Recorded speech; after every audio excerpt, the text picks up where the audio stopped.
morning to all of you. Myself Vijay Kumar, lecturer in biology, Government Senior Secondary School, Chambo, District Hamirpur.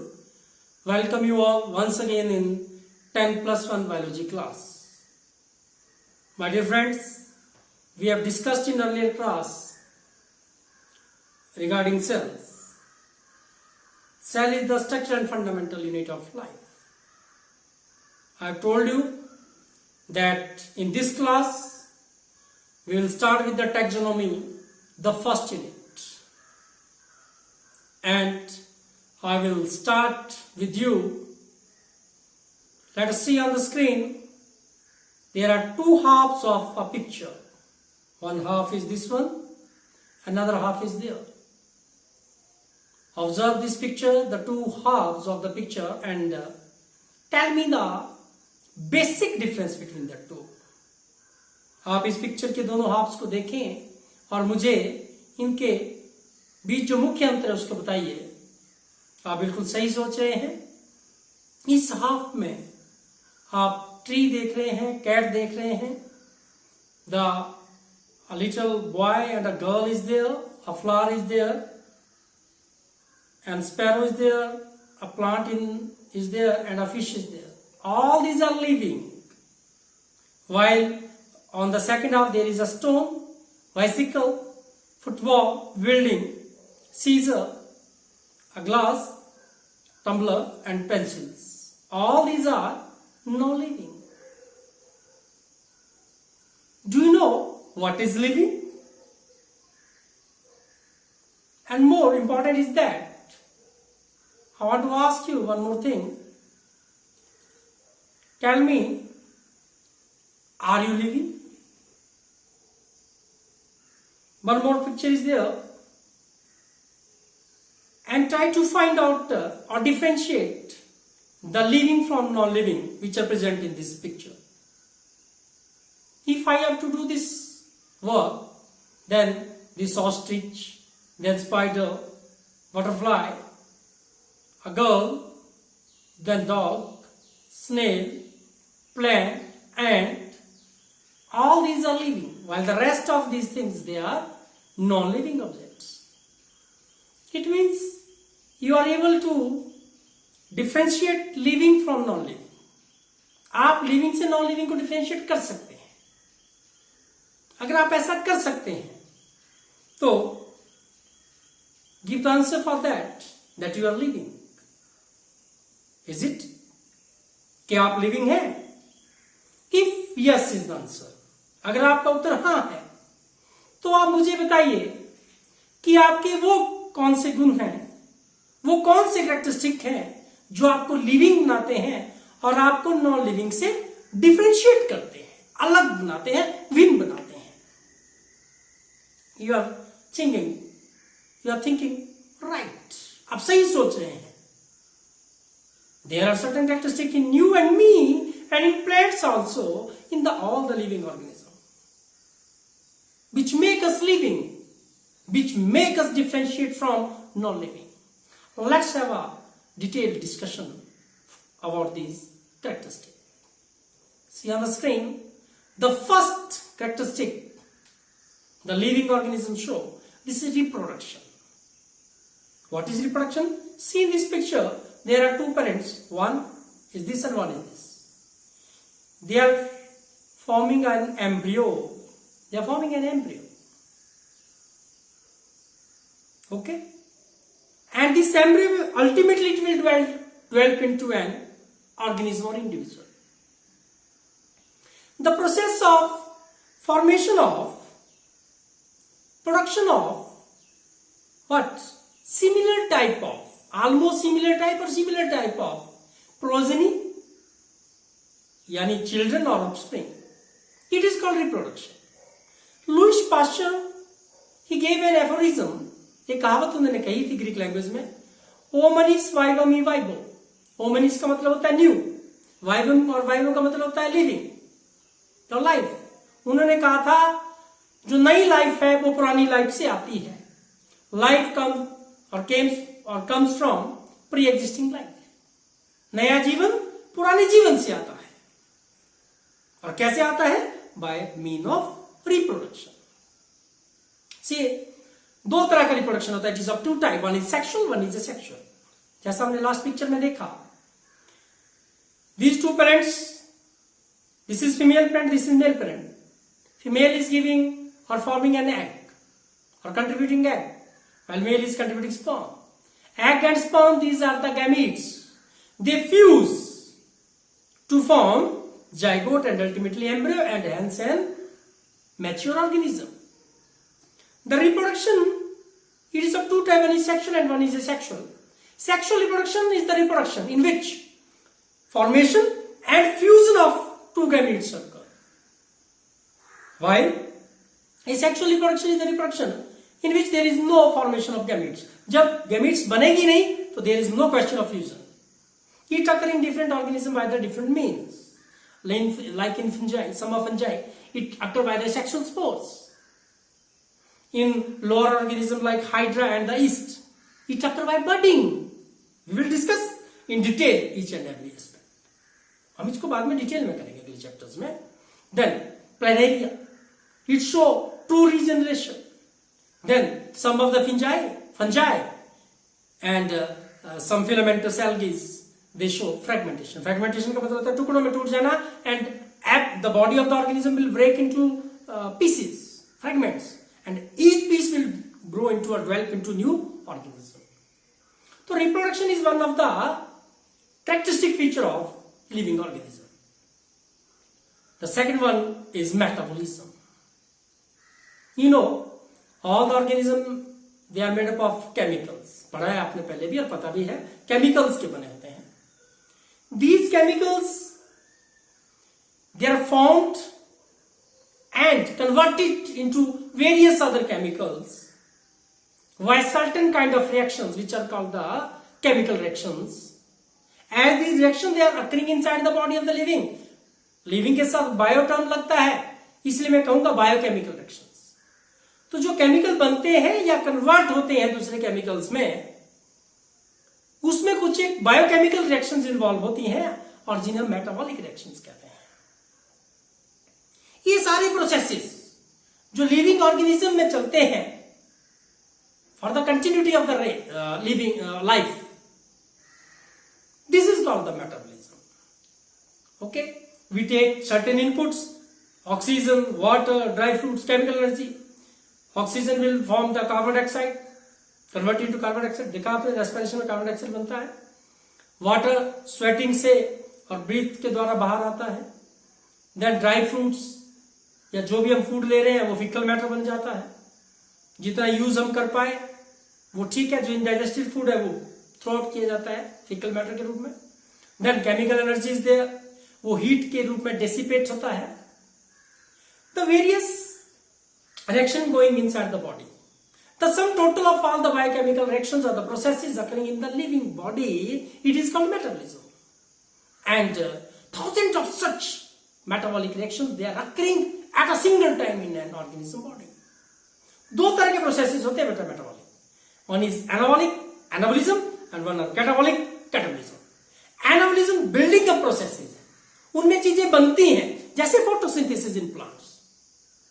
CO2 लिया जाता है, water लिया जाता है और लीफ सेल के अंदर उन्हें ग्लूकोज में बदला जाता है, फूड के अंदर बदल दिया जाता है. They will be converted into food.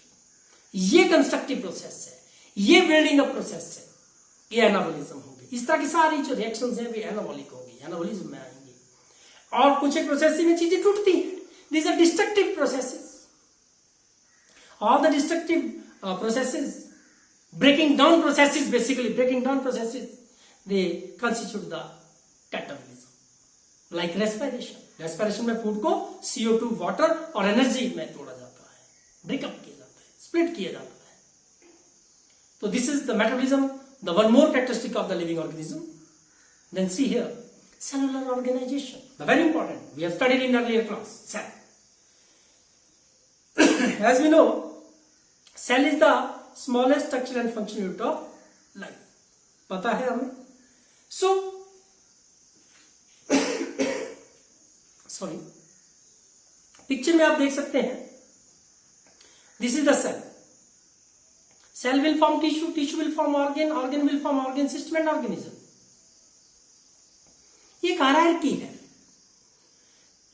इस हायरार्की में होता क्या है कि जो लोअर कंपोनेंट और पार्ट है वो उससे बड़ा पार्ट बनाएगा, जो बड़ा पार्ट बना वो उससे भी बड़ा पार्ट बनाएगा, और ये जो बड़े पार्ट्स बने ये मिलके इंडिविजुअल बनाते हैं और जीवन की निरंतरता को चलाते हैं। They sustain the life in the individual.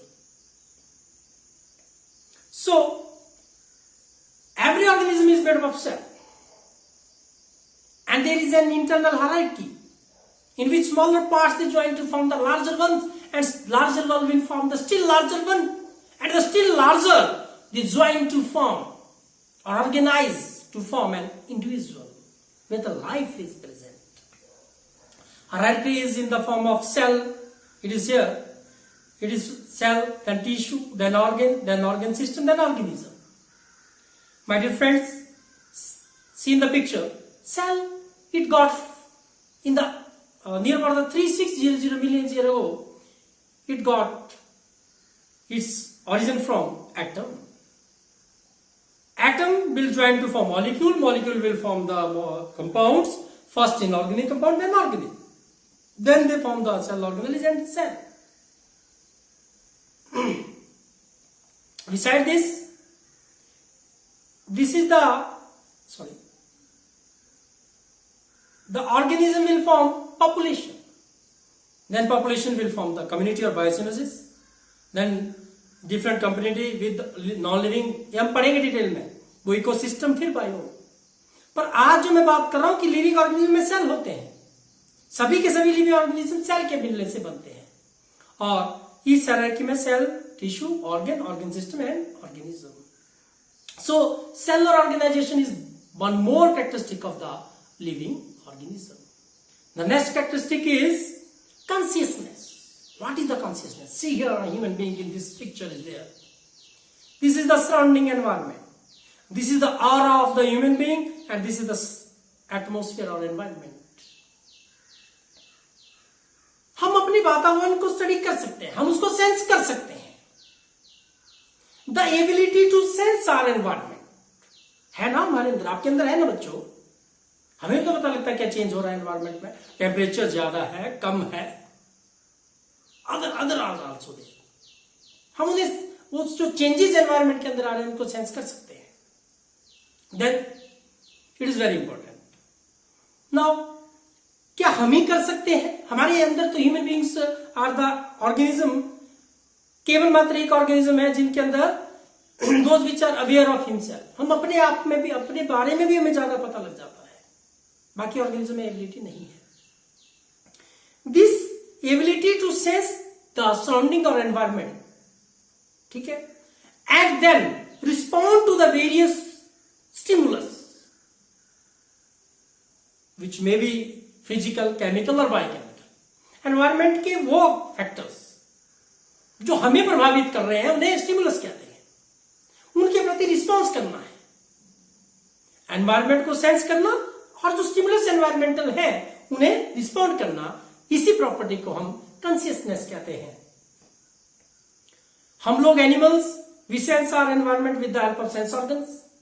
Plants also sense, आपने देखा होगा प्लांट्स भी सेंस करते हैं लाइट, टेम्परेचर, ठीक है, पॉल्यूटेंट्स, अदर एनिमल्स, इनके प्रति इनमें भी सेंसिटिविटी होती है। और मैं बता दूं, from prokaryote to eukaryote every organism have consciousness. तो consciousness is one more characteristic of living organism.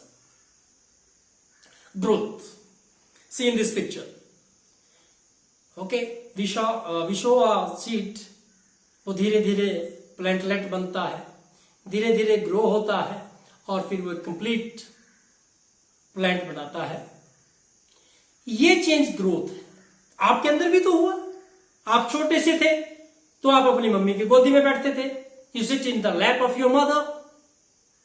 अभी आप स्कूल से आए कभी, जब लॉकडाउन के बाद हम जाएंगे स्कूल, तो आप ट्राई करें कि जैसे आप बचपन में जाके उछल जाते थे मां की गोद में, वैसे आप दोबारा जाके उछल जाइए। तो क्या आपकी मम्मी खुश होंगे कि आपने गोद के ऊपर अंदर जो छलांग लगा दी? बिल्कुल नहीं, वो बोलेंगे बेटा अब आप बड़े हो चुके हैं। ये बड़ा होना क्या है? How you grow due to growth. और ऐसा है नहीं कि आज आप इतने बड़े हैं, आज आप दोबारा से कल आप दोबारा छोटे हो जाए। No, this is not possible. तो what is growth? Basically this is the irreversible change in mass and volume, and increase in mass and number of individuals is also the two criteria associated with the growth. It is an irreversible change in the mass and volume. और होता कैसे है? It occurs due to cell division and then the cell enlargement. Plant they remain to grow by the cell division throughout their life, while we human beings and the animals, we have a growth up to a certain period of time. So my dear friends, growth is one more characteristic of the living organism. Now see, reproduction. Compare the non-living object with the you and other living organism. You will find reproduction is absent in them. Oh, metabolism is absent in them. Growth is absent in them. Mean to say these are the characteristic features just in you and in living organism which make us differentiating from other non-living objects. हमें non-living objects से भिन्न करते हैं, अलग बना देते हैं ये गुण। ठीक है? One more character we will discuss, homeostasis. What is homeostasis? Homeo means same, stasis means condition, same condition. देखिए मैं आपको बताऊं, प्रत्येक जो ऑर्गेनिज्म है वो अपने शरीर की जो इंटरनल कंडीशंस हैं वो उनको कांस्टेंट रखना चाहता है और रखता है। चाहता क्या है? रखता है बेटा। एक सेल्फ रेगुलेटरी सिस्टम होता है जिसके द्वारा बॉडी की जो इंटरनल कंडीशंस होती हैं वे कांस्टेंट रहती हैं irrespective of the changes going in the environment. ऐसा नहीं है, ऐसा तो नहीं होता आपके साथ कि बाहर 0 डिग्री सेंटीग्रेड हो गया आपका टेम्परेचर एनवायरनमेंट का और आपकी बॉडी भी 0 डिग्री सेंटीग्रेड हो जाएगी। No, never. Our body, your body, my body, it have a temperature of how much? 98.4 degree Fahrenheit, 37 degree centigrade, a constant temperature. ये मेंटेन किया जाता है। Why it is optimum? क्यों जरूरी है इसको मेंटेन करना? क्योंकि आप देखें the internal environment remain constant despite change in the external environment. बाहर कितने बदलाव होते रहे ये कांस्टेंट रहेगा। और जरूरी क्यों है? Because it is essential for the optimum functioning. जो उपयुक्त वातावरण है वो बनाया जाता है जिससे कि सबसे ज्यादा जो फंक्शनिंग है वो अच्छे से हो सके, ऑप्टिमम लेवल पे हो सके। और मैं आपको बता दूं कि homeostasis involve various processes and every organism maintain homeostasis, the constant internal conditions. जैसे मैंने टेम्परेचर का एग्जांपल दिया, उसको कांस्टेंट जो मेंटेन किया जाता है, this is a kind of the process of homeostasis. तो पत्थर में ऐसा नहीं है। हम धूप में खड़े होते हैं पर हमारी बॉडी का टेम्परेचर नॉर्मली कितना रहता है? 98.4 डिग्री फ़ारेनहाइट, 37 डिग्री सेंटीग्रेड। अगर इससे ज्यादा बढ़ जाए तो it means we are diseased, हम लोग बीमार हैं और हम ट्रीटमेंट करते हैं, इलाज करवाते हैं। पत्थर बाहर पड़ा हुआ है, जितना टेम्परेचर होगा उतना ही पत्थर गर्म हो जाएगा, इसलिए वो नॉन लिविंग है, वो होमियोस्टेसिस नहीं कर पाता है। तो one more characteristic of the living organism is homeostasis, my dear friends. Let us discuss one more. Movements, I am moving my hand, I am moving my tongue, lips, cheeks, I am giving the muscles, मैं expression दे रहा हूं, आप मुझे देख रहे हैं, you are flickering your eyes, पलकें आपकी झुक रही हैं कभी, है ना।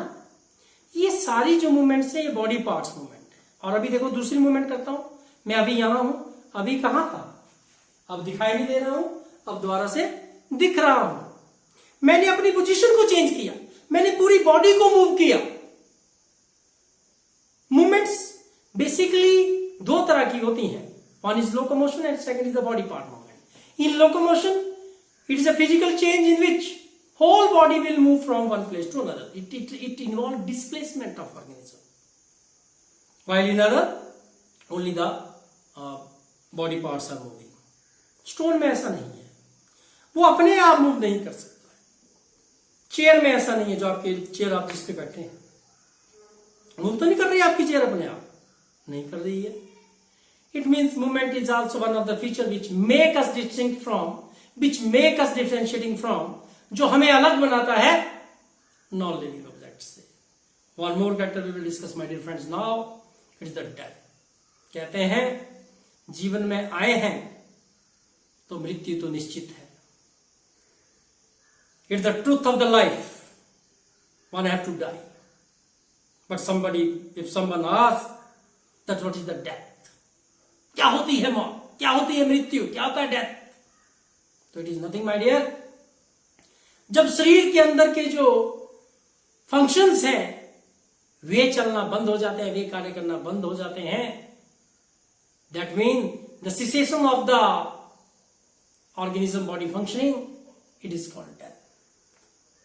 Natural death occurs due to wear and tear, but there is no defined reason why the death occurs. Nobody can define it yet. But death is true. One have to go from this earth. Okay? Then death is one more characteristic. अब पत्थर का क्या है? पत्थर तो वहीं पड़ा है, हजारों साल वहीं पड़ा रहेगा, लाखों साल वहीं पड़ा रहेगा, वो मरता नहीं है, वो नॉन लिविंग है। So life cycle is one more factor my dear friends. हम लाइफ साइकिल देखेंगे। लाइफ साइकिल में आप देखिए, you will see in the picture, this is the life cycle of butterfly. A butterfly will give eggs, it will develop into caterpillar, the larva, it will grow into the pupa, then from pupa there is an emerging butterfly which make adult, which will form adult.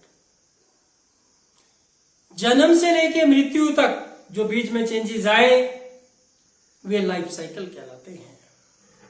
Let us see here set of changes which occur from birth up to death, they make the life cycle. And life cycle involve birth, growth, maturation, reproduction, aging, and then death. With the death, life cycle is over. And life cycle is completed in a specific span, एक life span के अंदर होती है वो, और अलग अलग organism में लाइफ स्पैन अलग अलग है। जैसे it is one day in may fly, near about 70 और 80 to 100 लिखा जाता है कई बार इन ह्यूमन बींग्स, 200 years इन टार्टाइज कछुए में, 2000 in near one in tree. कई पुरानी कहानियों में पढ़ा है हमने कि आज से पहले हजारों साल पहले जो था बरगद का पेड़ था, one in tree is there. Okay, तो ये सारे जो कैरेक्टरिस्टिक हैं जो हमने अभी डिस्कस किए, reproduction, metabolism, growth, homeostasis, death, है ना, life cycle, movements, all these are the characteristics which make us differentiating from but non-living object, and by the virtue of these characters we are living, the most important creature on this earth. So ये कुछ बातें आपके साथ living organism के बारे में. What you have to do at your home, look at your vicinity, जो आपके इर्द गिर्द का वातावरण है, घर है, लोग हैं, देखें आप, वहां पे लिविंग ऑर्गेनिज्म की एक लिस्ट बनाएं और देखें कि उनके अंदर कॉन्शियसनेस है, क्या उनके अंदर जो लाइफ साइकिल क्या है उनका वो देखें, क्या उनके अंदर ग्रोथ हुई है, प्लांट्स को आप देख सकते हैं. ये सारी ऑब्जर्वेशन आप कीजिए, नोट डाउन कीजिए, and it will make a biology very interesting subject. It is otherwise interesting subject, the best subject I ever have studied or heard about. और आपने बायोलॉजी को चूज किया है तो आप इसके लिए मुबारक के पात्र हैं. बहुत ही अच्छा सब्जेक्ट आपने बच्चों लिया है. It is very nice. अब आपको मैं होमवर्क भेजूंगा, आप उसे जरूर करें. एंड टिल नेक्स्ट क्लास, सभी को नमस्कार.